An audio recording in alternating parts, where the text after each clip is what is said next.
I think. So verse 9, it says, "And Jesus spoke this parable to some who trusted in themselves that they were righteous and despised others." Now let me just tell you, I think this parable was one of the contributing factors to the crucifixion. I don't think it was the only factor. I think it was this kind of parable that Jesus told that the Pharisees said, we need to get this guy out of here. We need to wipe him out. He says, "Two men went up to the temple to pray, one a Pharisee, the other a tax collector. The Pharisee stood and prayed thus with himself, 'God, I thank you that I'm not like other men, extortioners, unjust, adulterers, or even as this tax collector. I fast twice a week. I give tithes of all that I possess.' And the tax collector, standing afar off, would not so much as raise his eyes to heaven, but he beat his breast, saying, 'God, be merciful to me, a sinner.' I tell you, this man went down to his house justified rather than the other. For everyone who exalts himself will be humbled, and he who humbles himself will be exalted." So it's a very common parable. We know it, and sometimes, folks, that's the danger sometimes. We know these parables so well, we tend to sort of gloss over them, and we don't really get into some of the nitty-gritty and some of the implications that are here. And we're going to do that. One of the things that I also want you to understand is that there's no best before date for biblical messages. For biblical, particularly the prophecies, there's no best before date. Right? They don't expire. These messages are just as relevant today as they were 2,000 years ago when Jesus was telling them to that audience. They have the same impact. Why? Why are they just as relevant? Well, because our heart is the same condition. Our heart hasn't changed. The disease that plagued the heart of the Pharisees and those people hearing the message 2,000 years ago is the same disease that plagues our heart today. And so, here's what Jesus said. He said, every congregation is divided into two parts. A couple of weeks ago we read that the devil has placed within the church his own agents to destroy the church. Right? We did the parable of the wheat and the tares, right? The tares were planted in the field by whom? Remember? An enemy of God, right? And the enemy of God is Satan. Here in this parable, Jesus reiterates the fact that every congregation is divided into two groups. Every time we come to church, every time we gather here, there's two groups that come. There's one group that comes to worship like a Pharisee, and there is one group that comes to worship like a publican, like a tax collector. Every single one of them. And each one of us is in one of those two groups. We're either in the Pharisees group or we're in the tax collector group. Every congregation is divided this way. Now, God has not given you or me or any one of us the right to stand at the door and as folks make their way in, to sort them. You're to the Pharisees, you're to the tax collectors. In the same way that when the servants of the farmer said, we have uncovered there's weeds in the field, we'd like to go rip them out, the farmer said what? Don't touch them, right? Because in your attempt to remove the weeds, you might in fact uproot some wheat. So let them both grow together, right? It's not us to decide. He says one day the harvesters will come, the angels will come, and they will sort it, because then it will be abundantly clear. And so, as I said at the beginning, we have to do this work in our own hearts. What I'm going to do is simply, in the moments that I have, is I'm going to hold up two pictures. I'm going to hold up the picture of the publican, and I'm going to hold up the picture of the Pharisee. I'm going to say, this is a Pharisee, this is a publican. And I'm going to ask you to search your own hearts and say, which one most am I like? Now, I'm going to confess to you that as I did this with myself, I felt that there were characteristics of me in both groups. That there's moments where I'm like a Pharisee, and there were moments that I was like a publican. Do Pharisees still exist today? Oh, they're alive and well. In fact, I'm going to say to you, I think within the church, the largest segment that is growing is the Pharisees. The Pharisees aren't gone. They're not dead. Now, for the benefit of those who don't know who the Pharisees were, so the Pharisees were a group of Jewish leaders that were taken out of the Jewish community. The Pharisees governed, I guess, the religious activity of all of the Jews. It was, becoming a Pharisee it wasn't like an office that was conferred upon you. It was a responsibility that you assumed. Right? So as a Pharisee, you agreed that you were going to live your life according to the laws of God and all of the laws of the scribes that had been accumulated over the years. It was a tremendous responsibility. The Pharisees were so well regarded amongst the Jewish people that the Jews used to say, as long as our religion is in the hands of the Pharisees, we have nothing to worry about. Because they're zealous. They're going to do everything to protect the integrity and the purity of our church. Right? Because the church is compromising. They're compromising with the world. Right? We hear that. And the Pharisees said, we're never going to let that happen. We're never going to let that happen. And the regular folks began to say, well, that's great. These extremely religious people are going to look after us. And they're going to guide us. And they were religious. There's no doubt. They were extremely religious. But they were misguided. They were devoted to their church. But it was a misguided devotion. So let's look at the Pharisee for a moment. What did Jesus tell us in this story about the Pharisee? The Pharisee came to church. Anything wrong with coming to church? No. In fact, we would encourage you to come to church. It says he returns his tithes. Anything wrong with returning a tithe, a faithful tithe? I mean, anybody going to find fault with someone that returns tithe? Is it wrong to return tithe? Of course not.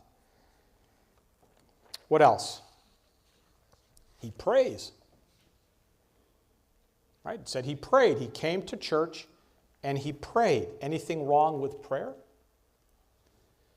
But you see, underneath this coming to church, underneath this returning a faithful tithe, underneath this praying and this activity in the church, underneath all of these good actions, Jesus said there was the wrong spirit. See, it's very difficult to tell who the Pharisees are. Because Phariseeism is a disease that's below the skin. You can't see it on the surface. I mean, when you would look at someone, you would think there was nothing wrong with them. I mean, they're coming to church, they're tithing, they're praying. The prayers are beautiful. But when you get below the surface, when you go below the superficial, what you see something that looks like Christianity. It looks like it's like Christianity because they come to church, because they return the tithe, because they pray. But when you start to dig below the surface, what you uncover is something that is not Christian at all. It's not Christianity. It looks like Christianity on the surface. But inwardly, the Pharisees' attitude, their spirit, is completely wrong. It's dead wrong. And that's why Jesus confronts them. That's why Jesus raises this. You see, outwardly, all of the actions of the Pharisee are correct. They are good. But it is the wrong attitude behind the right action. That's what makes it so deplorable. Because they're counterfeit. They'll sit with their finger in your chest and judge you and make you feel like you are garbage. But below the surface, below the superficial, they're rotten to the core. Wrong attitudes behind good actions.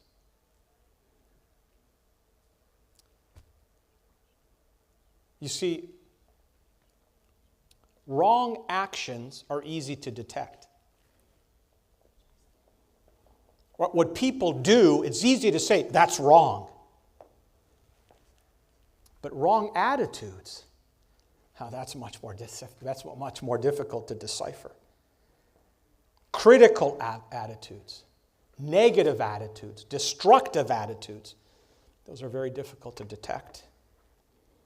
So what the Pharisee does is the good outward actions are used as a cover-up, as a camouflage for the evil spirit, for the wrong attitude. So a Pharisee is a person who in their outward appearance, in their outward behavior, is doing absolutely fine. I mean, we use the expression that, when you look at a Pharisee, it's like God in heaven and them on earth. Like they're one step away from glory. But inwardly,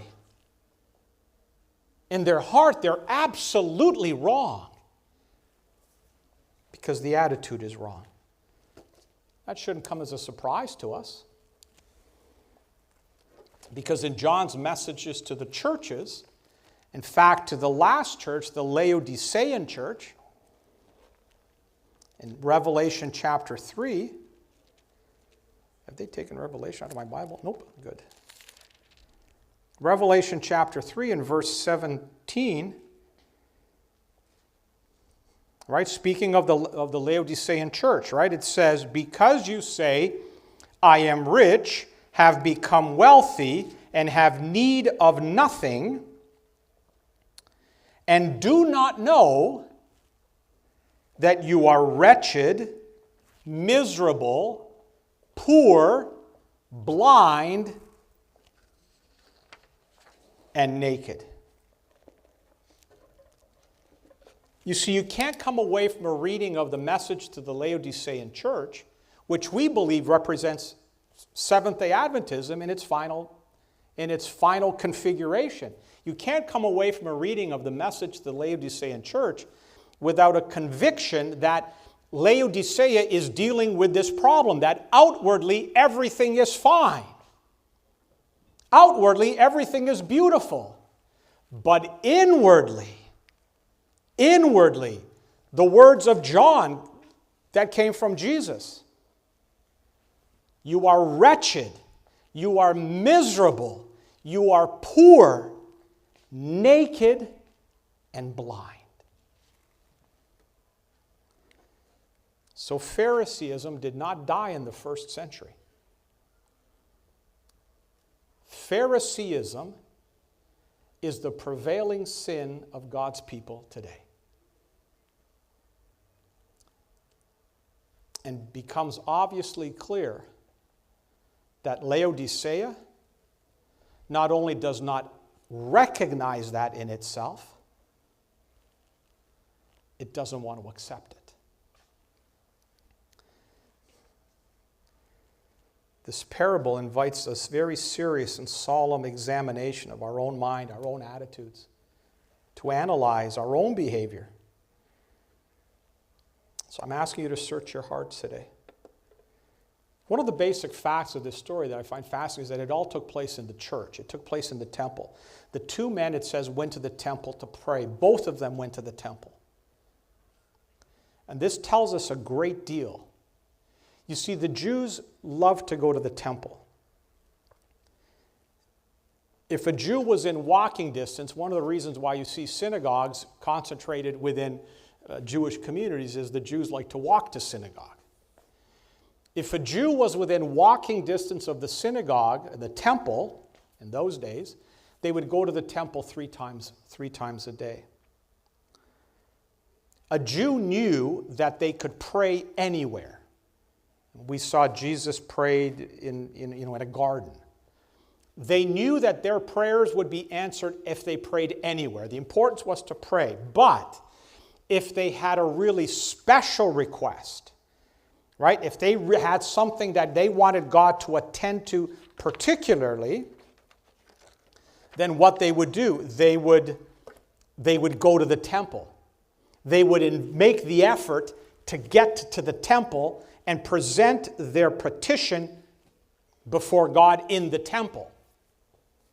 That's why so many denominations today, our dear brothers and sisters in Catholicism, keep their churches unlocked every day. You can walk in. How many times have you been on traveling and you've walked into a Catholic church because the doors are unlocked? We lock our doors. We don't want anybody coming in here when we're not here. But that's why the doors remained unlocked, because Isaiah says, my house shall be a house of prayer. It'll be a house of prayer.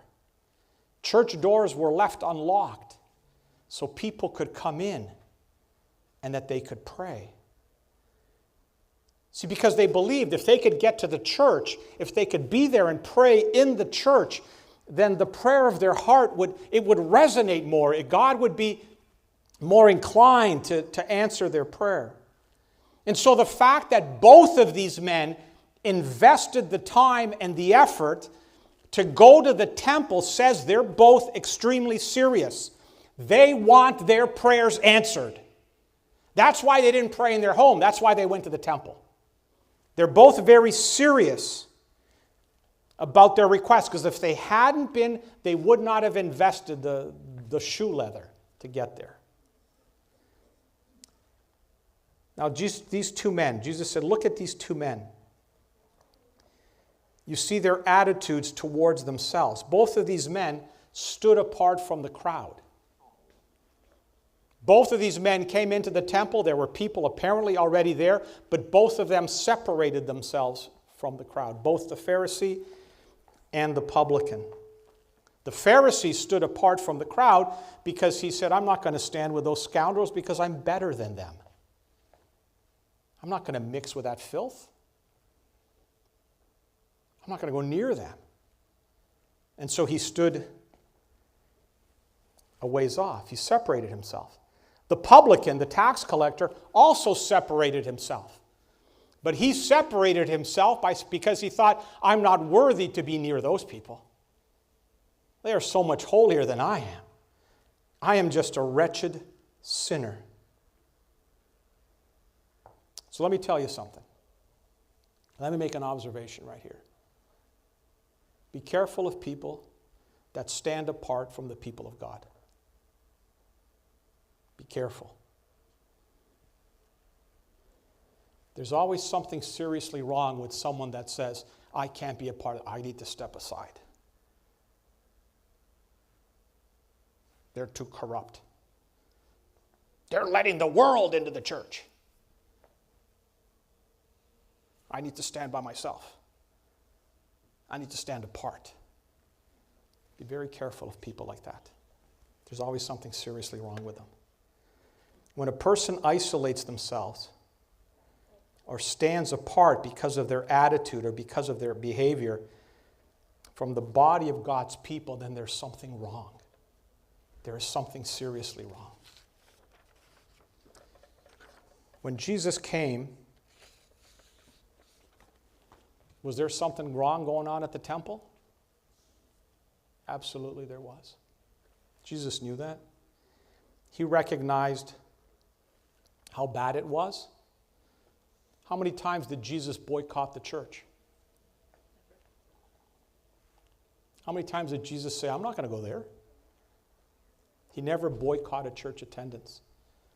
He always went to the temple. Jesus mingled with men as one who desired their good. You say, but the church is not perfect. Duh. Are you just figuring that out now? We studied that the other day when we looked at the parables of the wheat and the tares. At no time does the Bible say that the church is going to be all wheat and no tares. Of course the church is not perfect. And the church is filled with imperfect people. We are all imperfect in an imperfect church, but here's the key. The truth that we present is perfect. That's what's perfect. Not the church. Not the people who make up the church. Do not expect perfection in a church. Don't expect perfection in a pastor. Expect perfection in the message the pastor preaches. Not in the pastor. We come to church for the same reason we go to a hospital. We come to church because we're sick, because we need help. We come to church because this is our Father's house. You know, when my dad was alive, whenever I needed help at home, he was the first one I would call. I was doing crown molding. I was not crown molding. I was doing wainscoting. Is that what it's called? Wainscoting. And I needed to go up the stairs. And I'm like, how do I figure out the angle so that it's on the same angle as the railings, right? So I'm looking at it, and I'm on YouTube, and I can't make heads or tails of it, right? But Tim was like, why don't you just call your dad? I said, okay. So I called my dad. I said, Dad, I'm doing this wainscoting. I'm going up the stairs. I'm like, oh, okay, do you have a square? Yeah, take the square, you make it like this, put it like this, mark it like this. I'm like, Dad, you're speaking like Greek. I don't understand what you're telling me. No, but you have a square. Yes, put it like this. Measure. I go, Dad, I can't understand. He goes, okay, amanhã tô aí. Tomorrow I'll be there. And the next morning, 8 o'clock, with his Tim Hortons cup of coffee, he was there with his toolbox. That's what a father does. That's my Father's house right here. That's why I come to church, because I need help. And my Father's offered to help.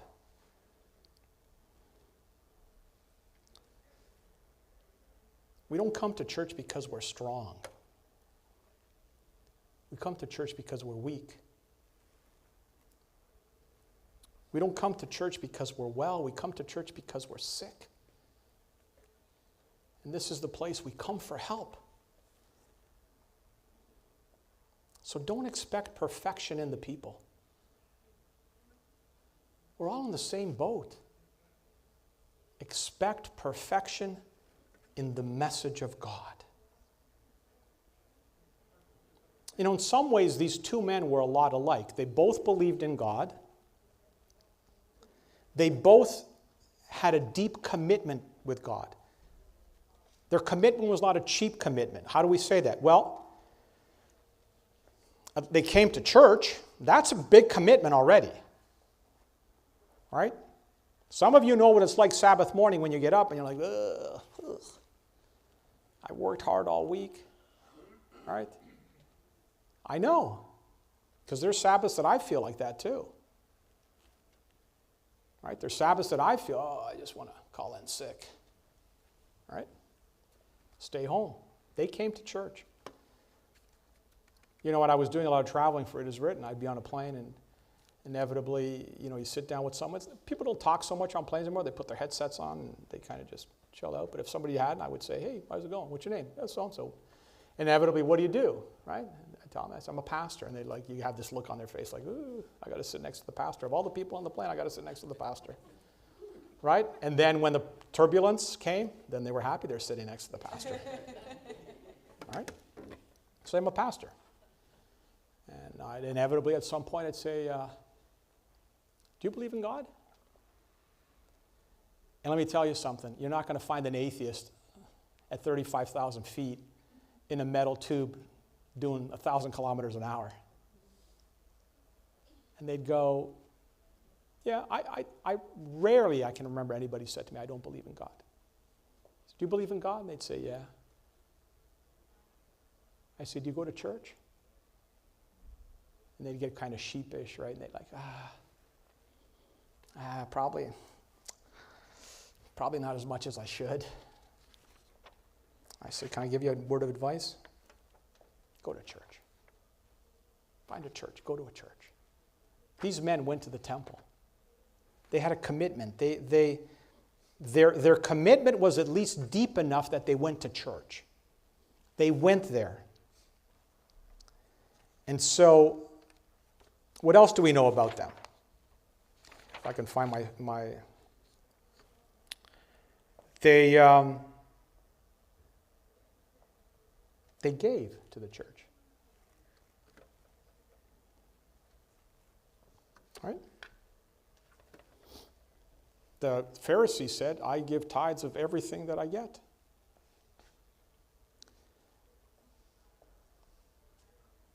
They did another thing. They both believed in the power of prayer. So this is a parable that Jesus told to people who come to church, support the church, and believe in the power of prayer. So when I look at that, I say, you know what? This parable was not written for the world. This parable was written for the church. It was written for people who come to church, who believe in the power of prayer, who support the church financially. That means it was for us. You come away from reading this that you believe that there used to be Pharisees on every corner. Do you know that there was never more than 6,000 Pharisees? They were a very exclusive group. There was only at maximum 6,000 Pharisees. And I said to you, it was a very solemn responsibility. This Pharisee was extremely dedicated. He said, I fast twice a week and I give tithes of everything that I get. The Pharisees were required to fast once a week, but he would fast twice a week. And he gave tithes of everything. You know someone is deeply committed to a religion when it affects both their stomach and their pocketbook and their wallet. When they're prepared to modify how they eat and prepared to open up their wallet and make contributions, you know that there was a commitment there. How about the publican? The publican, as I mentioned before here, was a Jew employed by the Romans. So the Romans would come, they would take an area, they would identify someone as a publican, and they would say, your quota in this region here is to collect X amount of taxes. The publicans would only begin to make money after that quota had been fulfilled. So the quicker they got that quota met, the more money they would make. And so they would lie and cheat and steal. And as one of the guys I used to work for used to say to me all the time, Bill, do what you got to do. Do what you got to do. They would do what they got to do to get that money in, because only after they met their quota were they able to make any money. And as a result, the people didn't like that. The people felt that they were traitors, that they had betrayed the nation. They were in the employment of the occupiers, extorting money from their brothers and sisters. And so they had no respect amongst their own people.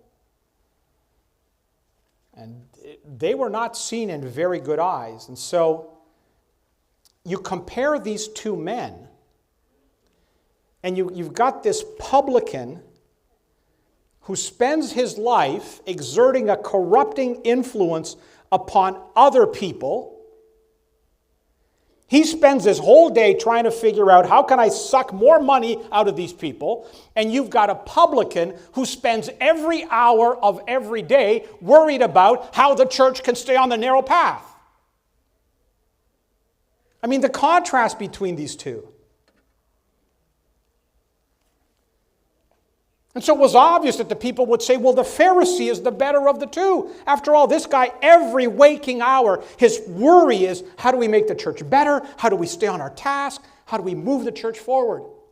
The publican is a scoundrel. All he thinks about is, how can I rip more people off?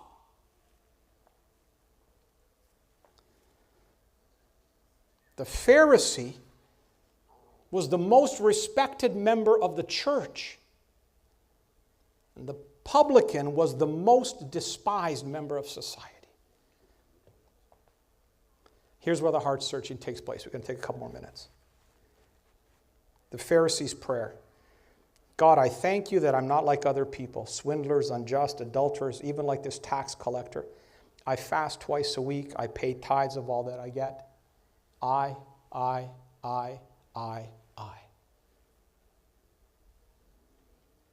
He says, thank you. I don't do terrible things like this tax collector.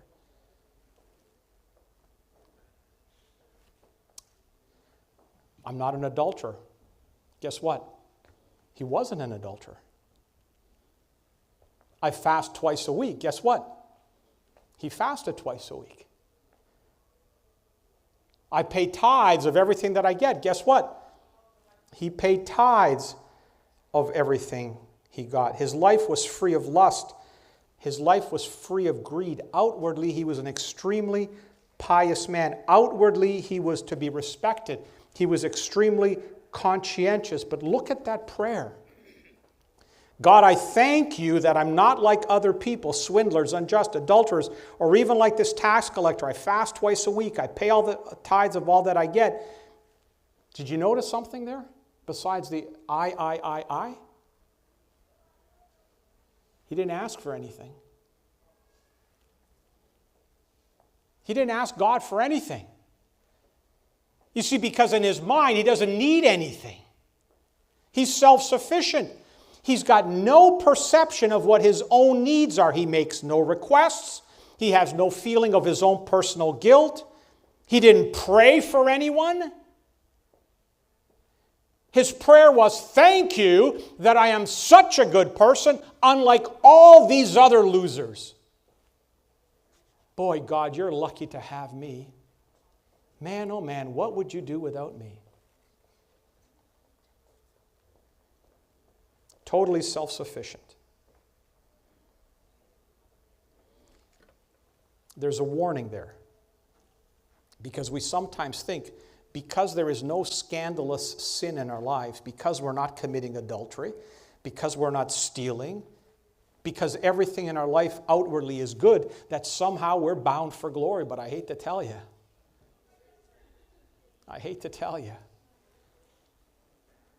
If we're going to make it, just because your life is free of any scandalous sin doesn't mean you're bound for heaven. That's not the test. The test is not you're going to make it to heaven if there's no scandalous sin in your life. What we've been talking about the last month is that we replicate in our hearts the life of Jesus. We reflect his character. That's when we're called Christians. I mean, it's good to not have scandalous sin in your life. That's great. But it sometimes turns out to be a trap because we think everything is good in my life. We come to church and we look around. Well, I don't do like him. I don't do like her. I'm better than him. I'm better than her. Guess what? Him and her, they're not the standard. I'm not the standard. Jesus is the standard. The publican's prayer. Stood alone, deep sense of his own guilt. Didn't feel good enough to associate with other people. His prayer was, God, be merciful to me, the sinner. His only desire was for peace and pardon. And it shows how deeply conscious he was of his own sinfulness. God, be merciful to me, the sinner, he says.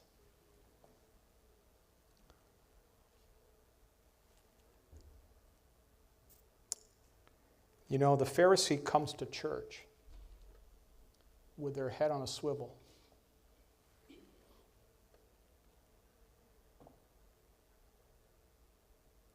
The publican, he was beating his chest, saying, Father, have mercy upon me.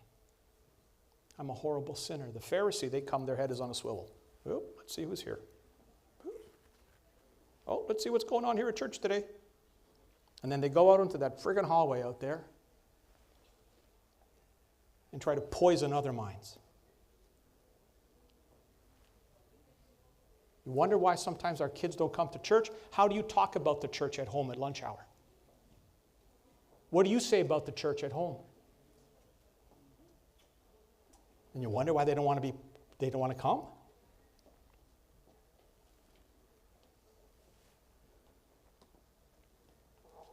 The Pharisee measures their spiritual stature, their spiritual condition, by looking at other people.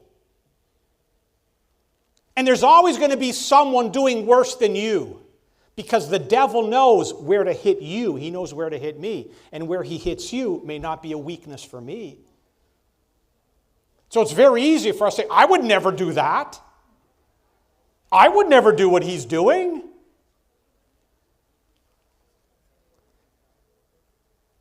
Because it doesn't bother you. That's not where the devil is tempting you. He's tempting you someplace else. So the Pharisee comes to church and they're satisfied with themselves, and because they're satisfied with themselves, automatically they assume, well, God must be satisfied with me because I'm satisfied with myself. According to my eyes, I'm good, so God must think I'm good too.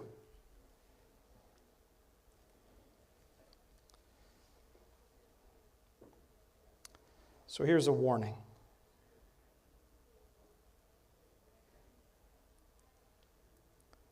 When you go to church, don't put your head on a swivel looking around at all other people.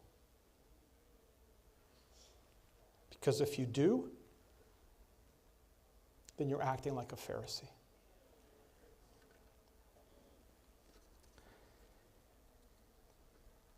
See, the real religion that's going to save us for the kingdom is heart religion. It's what goes on in our heart. Is it any wonder why the Pharisees wanted Jesus dead? After all, he makes the hero of this story, he says, the goal that you should aspire to is to be like a tax collector. He says the goal, your worship goal, when you come to church, don't worship like the respected Pharisee. Worship like the scoundrel, good-for-nothing, lying, cheating tax collector.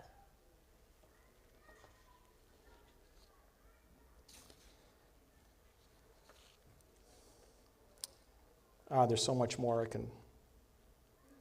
I can say, but I think that's enough for today, right? I think you got the message.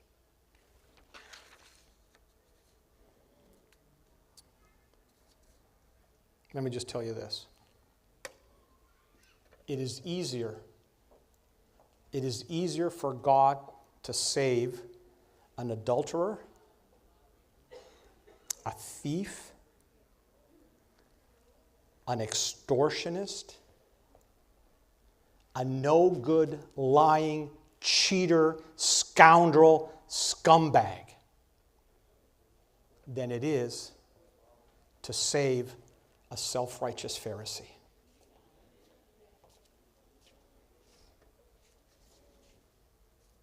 Because a Pharisee doesn't feel they have any needs. They don't need a Savior. That was the conflict between the religion that Jesus taught, which saw a sinner as someone to be embraced and to be loved and to be prayed over, and the Pharisee, who saw the sinner as someone to be hated and despised. I pray that every time we come to this church or any other church, we worship like a tax collector. Because if we do, the promise Jesus gave us was that he's the one that went home and was justified. God accepted his worship over that of the Pharisee. And may he do the same for us. In Jesus' name, amen.